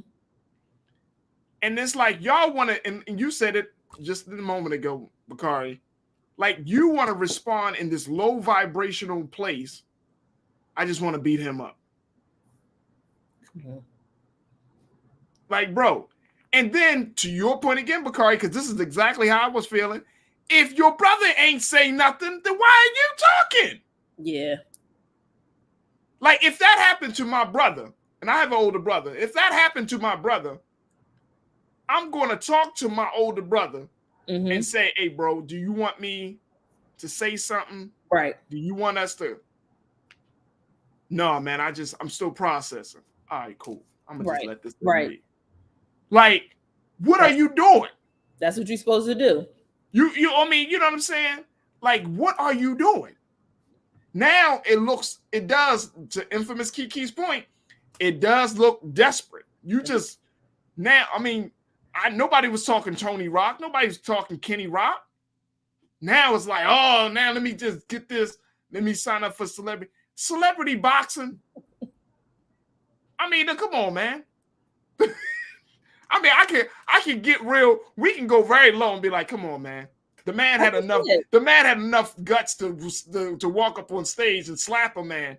You don't think he? I mean, you don't think he got the guts? It's never going to happen. I think the possibility of Will Smith actually getting in the ring with him is so far beyond the possibility. It just makes you look even more desperate in this instance. So again, what are you really going after? You know, what's the end goal here? And I think that's the point that the brothers are missing. That instead of putting it out there that you want to, like Tony, and I think Tony's response was one of the worst response. And if somebody, I don't care what Tony has to say, even if he heard this, I'm gonna say it to his face. Tony, you had the worst response. You called the man's wife a B. Yeah. Then you talking about every time I see you, it'll be pop. Man, sit your ass down, man. It's unfortunate. It is. Because, you know what I'm saying? Like, two high-profile, very influential, very, I would say, important men that have shaped Black and culture. It's a sad situation, so we know that. So why are you just constantly, y'all just constantly just want to, like there's no growth. There was no say, hey, look, you know, we're going to talk about this. I wonder if any one of these brothers say, look, man, can we have a bigger conversation about mental health? Or can we have a bigger conversation about violence in white spaces? I mean, nobody is. Right. You know what I'm saying? I get it. I trust and believe. I get it. You want to feel like, man, nobody going to bother my brother, blah, blah, blah. Mm-hmm. You know what I'm saying? Boom, boom, boom. But yeah. And I wanted to bring this part of the conversation up because, again, I think this is an opportunity for us to look at this situation, and then we have to be intentional because we're on the outside of things, Bakari. We have to be intentional about how we should handle certain public moments like this, right? Mm-hmm. Like if we're serious about bringing some healing after this moment, then we have to be intentional. And I hope people in both Kenny's camp and Tony's camp is saying, look, just, bro, it's not worth it. At this point, the situation, I mean, even Kenny went on to say that, even with Will Smith being banned for 10 years, he said, we're going to have to watch the Academy because they're going to try to let us slip. They may try to let him slip in 2, 3, 4, 5 years later. We got to make sure they do what they want to do. Yeah. Have you been watching the Academy since then? Right. It's tough. It's tough. And I think, conversations around, and I don't purport to be an expert in the space, but what I know about restorative justice is that, it's important to really center the desires of the person that's considered the victim. And in this instance, I think it's even more complicated because you have both Jada and Chris Rock as victims. So just for lack of a better term, right, in this instance. And so it really is about what do they want. So, we're saying jokingly, like, if your brother didn't say nothing, then you should let it ride. But what do they want? And if they essentially have, want peace or say, hey, I want this to end, I want it to come out of the zeitgeist, right? Or whatever it is that they desire, that they choose, that's what we should be honoring. And to me, I just don't, I think in that clip, the reporter that's interviewing his brother says, did you speak to him? And he's like, no, we didn't talk about it. So it's literally just all your own personal agenda. So I think that, that level of anger, trying to frame it as it being this sort of righteous anger on his brother's behalf, I think that's false. So I feel like, listen, if you can't find a way to redirect celebrity dollars in a way that's constructive to Black people, mute. That's all it is. That's all it is. And you just gotta meet you. And my final point about this, Bakari, is like, bro, I don't know who's pumping your head up? Right. Somebody's pumping your head up, makes say, hey man, you know you could probably trust and believe, Kenny. You ain't on Will Smith's radar at all. You're not on his radar at all. Like, he's not even thinking about that man had, and I don't know if you knew this, Bakari, he had a movie that was going to be based on his book, his best-selling book, Will. That was going to be coming out. I think he got another project that was supposed to drop. He was talking about 2 major projects at least right now. Of course, he's still doing the work with Bel Air, the television show. So, I mean, he's still got all these projects that are up in the air right now. They're in a state of jeopardy.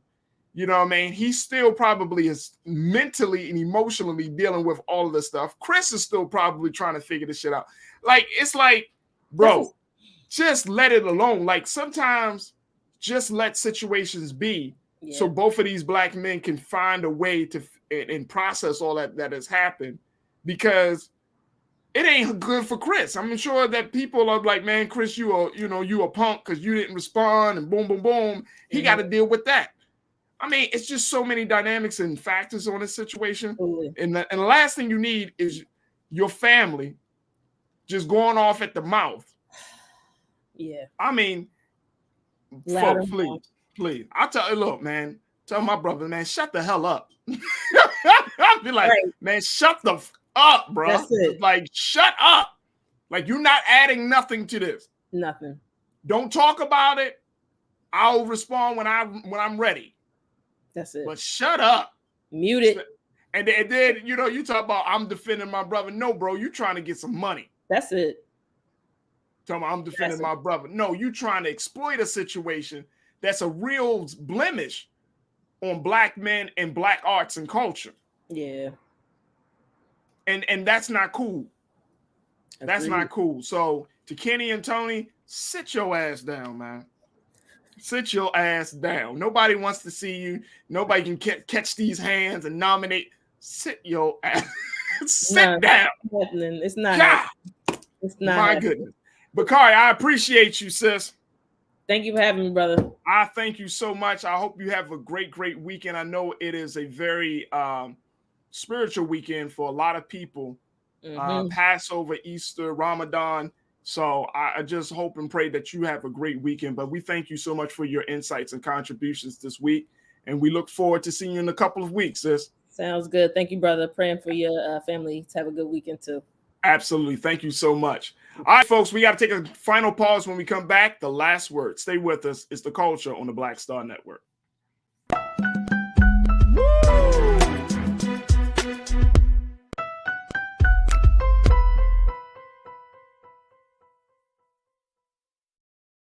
Pull up a chair, take your seat.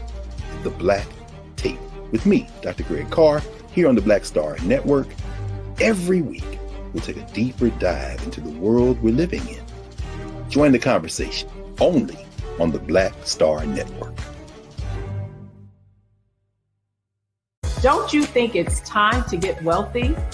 I'm Deborah Owens, America's Wealth Coach, and my new show on the Black Star Network focuses on the things your financial advisor or bank isn't telling you. So watch Get Wealthy on the Black Star Network.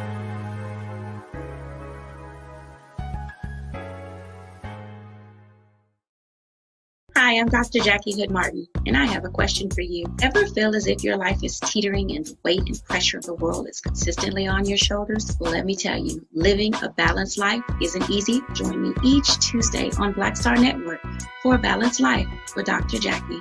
We'll laugh together, cry together, pull ourselves together, and cheer each other on. So join me for new shows each Tuesday on Black Star Network, A Balanced Life with Dr. Jackie.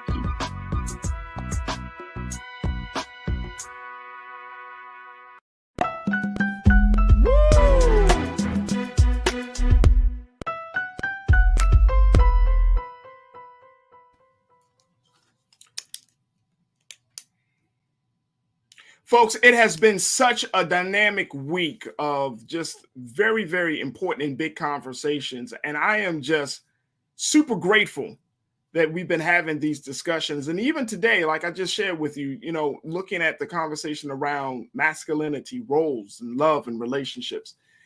And, you know, I'm thinking back to the conversation that we had with Dante Winslow, the composer, the orchestra for the Oscars, and how he saw the world. I'm thinking about the conversation that we had yesterday with Pierce Godwin from the Listen First Project. And all of these conversations that we have been having, especially this week, one of the things that remains true, which is this idea that we should all be ready to step out of our comfort zones and to do something that we may not have thought of doing, something that we didn't think was revolutionary, which is to start having faith in ourselves. This is the time of year. We know that today Jews across this country and around the world are celebrating Passover. We know that this weekend Christians will be celebrating Easter and the resurrection of Jesus the Christ. And we also know that it is also this time for Muslims that are celebrating and continue to celebrate the Ramadan, which is a way to celebrate the great revelation of the Holy Quran.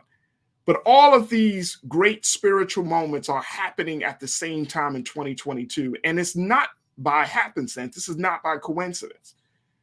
That in any other time that you have all of these great moments that are taking place, people are looking for closeness. They're looking for nearness to the divine, to the creator. But at the same time, as much as we're seeking and pursuing for closeness and nearness to the divine, I think the big thing that we should see in that journey is that we should be looking for closeness and nearness to love and faith in ourselves. That we should know that we do have the power to change, that we should know that we do have the ability to make our lives better, that we don't have to look at institutions or governments, or we don't have to look at celebrities or outside of ourselves, that we should have the faith of what's inside. And if you say, Farajii, I don't have that faith right now, I don't see myself. It's hard to have faith for something outside of yourself if you don't have the seed of that same level of faith right on the inside. How can you believe that a power outside of yourself is going to save you from yourself if you don't even know the power that you have? This is why I'm asking that as we have these conversations and as we take place in all of this spiritual rejuvenation, as we take these very important steps to making ourselves whole and healed again, that we do not lose out on the number one goal, which is don't see yourself as being unworthy. Don't see yourself as not having value. You have value. I have value. We have value to change. We have value to create a new reality. We have value to think. We have value. And if you keep in mind, folks, that you got the faith in yourself that is going to serve as the guiding light through these dark moments, through these uncertain times that we're living in, trust and believe you're going to be able to get through. You're going to be able to win. We are going to be able to make the progress that we want to make as a people, as a community, and as a country. We're going to make a difference. We can make a difference, but it starts with having faith in yourself first. So I hope that over the weekend, and as we go into the new week, God willing, that you will be willing to see, and don't let anybody tell you that you are less than. Don't let anybody drop a seed in your head to tell you that you're not worthy. Don't let anybody just tell you that you can't do something. Start working on getting those negative energy and getting that negative force out of yourself. On Saturday, on Sunday, take time for yourself. We often talk about self-care. Take time to care for yourself in a way that is healthy, that is productive, that is enlightening, and that will edify your spirit, your mind, and your vision of how you see yourself. And trust and believe, once we start there, folks, then guess what? You start to overcome the little shortcomings, and you might start to overcome the big demons within yourself. The world will soon be turned around. You can overcome what happens in the world because we will all be in a place where we understand that we all got the power, but the real power starts with us getting closer to ourselves, and the real power starts with us believing that we can do and be the person that we want to be. That's this week's last word, folks. And I truly appreciate each and every one of you for joining us all this week for these dynamic conversations. I can't wait to share with you, show you what we got in store for you for next week. I'm going to talk to two sisters called Sister Sweets. They provided some desserts for the great ceremony that was happening at the White House for Judge Ketanji Brown Jackson. Two dynamic young Black girls that have become dessert entrepreneurs. We're going to highlight their work next week. Also, we're going to talk a little bit with Nkechi Talafia, who's going to give us some insight about everything from social justice to reparations and more. This sister is dynamic, so we're going to bring her into the conversation. And I got some other special guests. So next week, you don't want to miss one day of the culture here on the Black Star Network. And this is why we actually, at the end of each show, that you support us, because we know this is Black-owned media and we need your support. BlackStarNetwork.com. Make sure that you do what you need to do to support us. Even if you don't have the money, then support us on social media. Share our videos. Make sure that you download the app. Tell your friends and family about it. Word of mouth is just as important as your dimes and pennies. We need your support, folks. And so we want you to make sure that you keep us unapologetic, unfiltered when it comes to Black-owned media and talking about the stories and issues that matter to us. BlackStarNetwork.com. All right, that's going to do it for me. I want to thank each and every one of you. Thank all of my culture crew members this week. And I want you to get ready at the 6 o'clock Eastern Standard Time hour for Big Brother Roland Martin for Roland Martin Unfiltered. As always, never be afraid to challenge what's wrong. Stand for what's right while being yourself in the process. God willing, we'll talk to each other on Monday and enjoy this very, very important time of year of Passover, Easter, and Ramadan. Let's continue to work to build up our own value in ourselves. Have faith in yourself, folks, and watch everything else will change in your benefit, for your benefit. Thank you for tuning into The Culture right here on the Black Star Network. Peace.